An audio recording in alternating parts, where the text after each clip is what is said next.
controversial, but in the same way, I think many people choose to look past the reality of what our country is, the standards that we now stand on.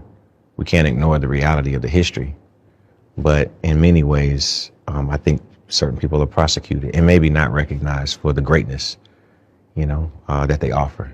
I don't have anything negative to say about Sean Combs because my experience was not what the world has seen and how he's been, misrepresented.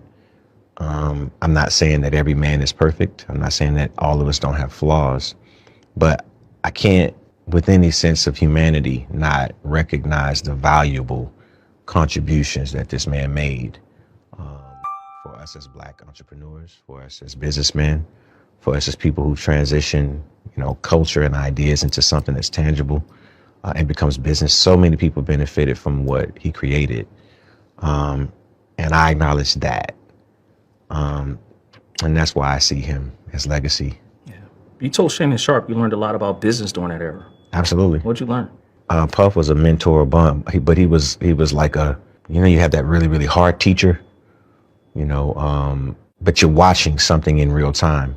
I think that the idea of the level of discipline that came with that time in business, especially in an era that was trying to prove itself culturally in hip hop. Now, you can't turn on the television and not see the influence of hip hop. That's right. But the people who actually made that appropriate and are the forefathers are people like Sean Combs.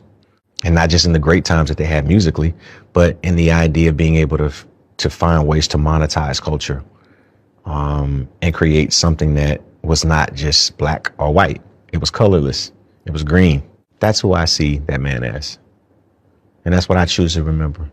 I put respect on his name because I realized that, what I learned as a businessman before I even understood what business was came as a result of seeing the incredible things that he was able to do and the way that he positioned himself as a businessman. There are trials and tribulations that come with the pressures of success and power.